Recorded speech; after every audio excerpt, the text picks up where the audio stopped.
Hello, folks. This is the inaugural episode of the Possum Creek Knife Works radio show. I'm Ernie DeVore. I am the owner, proprietor, and chief janitor of Possum Creek Knife Works. So, why are we going to start a radio show? Well, some of you may know I've been looking around for a while for a radio show to advertise my knife shop on. I like something maybe off-grid, having to do with homesteading, that would attract people who like that sort of lifestyle. Those are generally the people that serve knife purchase as well. But I can't find one. There's just not a lot of good ones out there. The few that I did find, they either weren't accepting advertising or they were costing too much. And some of them wanted $200 for an advertising slot. They've got about 3 listeners. And I figured, well, heck, I could probably get 3 listeners, even if I have to trick 2 of them into clicking onto the link. So, this is what we're going to do. We're going to start up a radio show. I think for now, we're going to have probably an episode a week where we're going to discuss various aspects, maybe whatever caught my eye politically that week, maybe some spiritual stuff, certainly plenty of homesteading work. So, sit tight. Let's see how this goes. At the very least, it should be entertaining as I fall on my face. Take care. So this week I was running into town to buy something or other, maybe some soda or some bag of chips, some nitnoid thing that I needed from town. On the way in town, I saw a jackrabbit dead on the side of the road. Now, jackrabbit is not exactly the finest of the roadkill meats, but there were about 30 buzzards clustered around this poor jackrabbit, all of them fighting and squabbling all over who got the best parts. So I kind of cruised on past, and a little cloud of buzzards dissipated in front of me and came back down behind me, and that was all I thought about it. But then when I was on the way back, I saw those same buzzards, but this time they're all sitting in a tree looking down with sadness in their eyes because there was this beagle going down the road with their jackrabbit in its mouth. I guess numbers don't always matter in the roadkill game.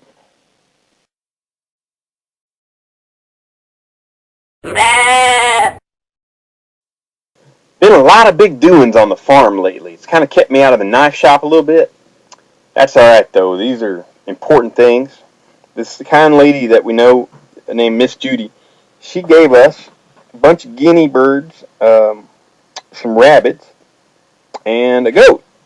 Now this is a milk goat that is reported to have given 2.5 gallons of milk per day. Now, I've never had a goat that gave that much milk. That is a lot of milk. That's just an outstanding amount of milk. And goat milk is very good if you've had it. The question, though, is how much pampering I'm going to have to give this goat in order to reach that state of 2.5 gallons of milk. But as I was telling the good lady wife the other day, I don't care how much it takes. If this goat will yield 2.5 gallons, she can sleep in my bed.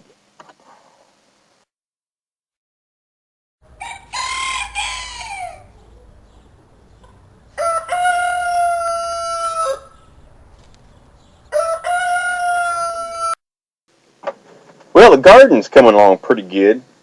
As usual, we got water shortages. This being Central Texas, there's going to be water shortages, always. But we got a new irrigation system put in place, and I can now turn on a series of valves and water the whole garden using a little 12-volt pump that I hook up to my truck. It's a pretty clever apparatus, if I do say so myself. Probably some of my best work. The problem with it is that to water all the plants from the beginning to the end takes about 30 minutes. And it uses 134 gallons of water. Now, this is not a great big garden by any stretch of the imagination. But 134 gallons of water, probably every 2 days, 3 days, that kind of adds up quick. The pond's going dry. We normally get us a big rain here at about the middle to the end of June. Any day now. Last year, that rain filled up the pond. If that rain does not come, and it does not fill up this pond this year, we're going to run out of water before the summer's over. Running out of water in Texas is a bad thing. Maybe not if you're hooked up to the grid. But here on the off-grid homestead, oh, it's not a good thing. We drink that pond water. We don't have enough rainwater to get us through the dry periods. The rainwater, 1 inch of rainwater will collect us about 280 gallons with the current roof collection system. I have added some roof line to it last year with the expansion of the cabin, but I have not yet had the money to expand the gutters to collect into that. So, hoping to get that going pretty soon. Until then, we're just going to have to depend upon the providence of the Lord and hope He sends some rain.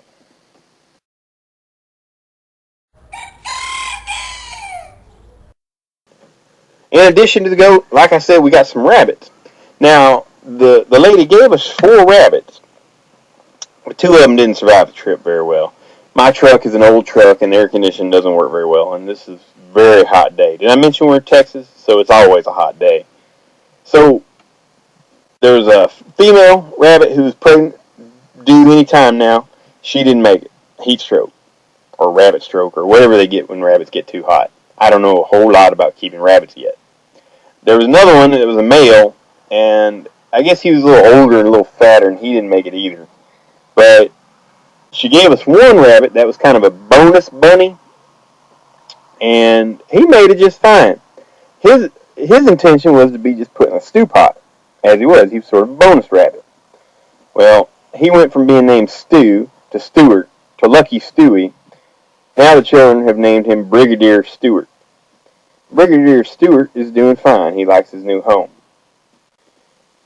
The other pregnant female that we got, she seems to have pulled through.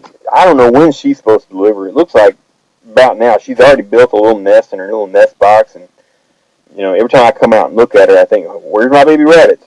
But none have shown up yet. Anyway, her name is Hope She Makes It.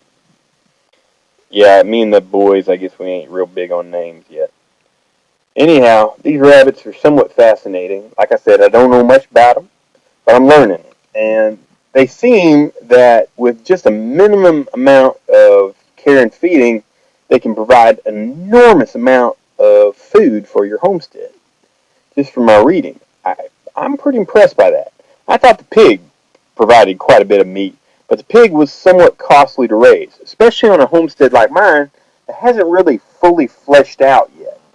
If I had, a couple of dairy animals producing excess milk, or, a really luxurious garden that I could get some excess vegetables out, or I was producing my own grain, well, then a pig would be a little more profitable, especially if I was raising them little piggies myself. I don't mind keeping a pig. I like a pig.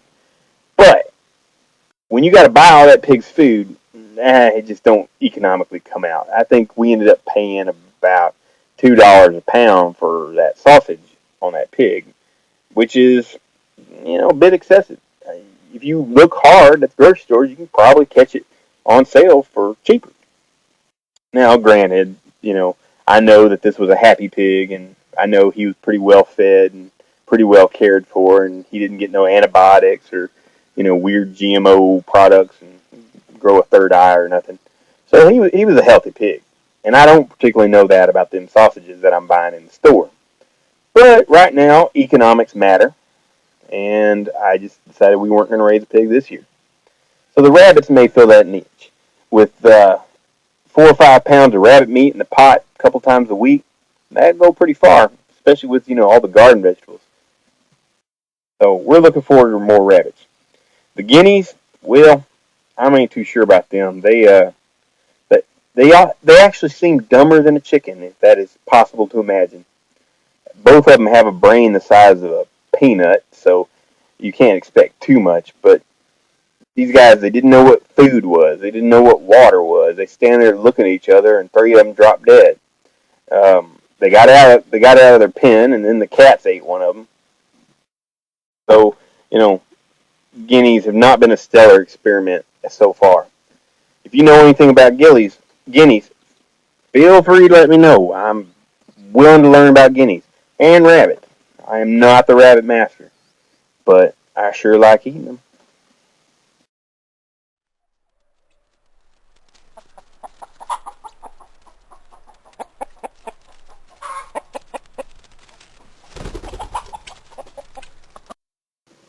On some of the internet forums I participate in, I've been watching with somewhat amusement lately as people present ideas and then other folk come in and talk about building codes and regulations.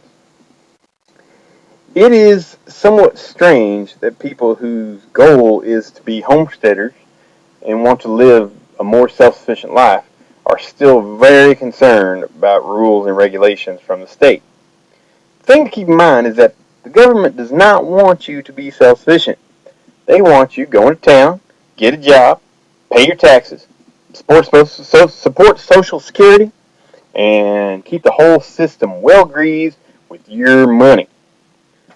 You growing your own turnips, living simply, that's not in their plan. It doesn't keep old Senator Snort well fed.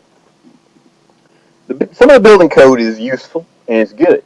You want to be able to know enough about it to take and choose those aspects, which ain't going to cause you any trouble, but yet work.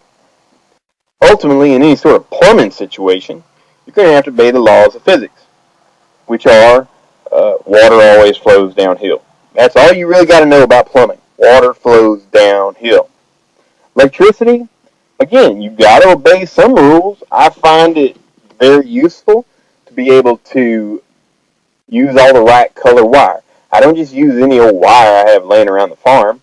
That would be foolish because later on, when I go to messing with stuff, I'm not going to remember what color wire was hot and which color wire was ground. That could lead to an unpleasant circumstance. You can almost hear the capital letters when I say unpleasant circumstance. Around here, those are to be avoided. But it is in my genetics to probably die of misadventure. So, at the least, by using the proper wiring, I hope that my wife's next husband won't die of electrocution.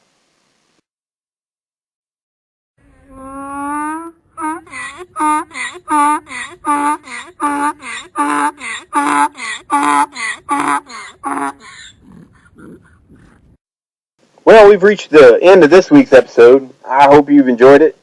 At least it'd be a kind of a chuckle watching me stumble through this and try to sort things out like we're going to say.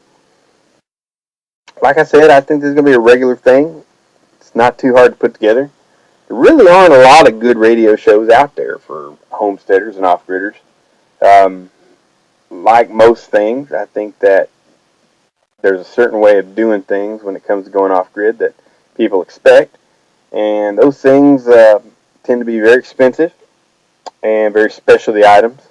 When they break, you ain't got it and you ain't got the money to fix it. So I want to focus more on the simpler aspects of it, how to do things cheaply, how to do things simply, and how to do things so that you're not going to have to consume a lot of your resources to maintain them.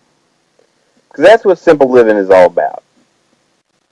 With my entire business model with the knife shop, if we can't provide at least 80% of our own food and live very simply, we can't do knives. I'm going to have to go out to the world and find something else to do, and knife making will simply be relegated to a hobby. I don't see myself ever quitting. I love it too much. But there's a big difference between finding the time to pump out one knife a week versus the time to pump out a couple of knives every couple of days. That's a little bit better for a knife maker. Anyhow, Lord bless you all. Thank you for listening. Thank you for keeping up with us and for sponsoring this show.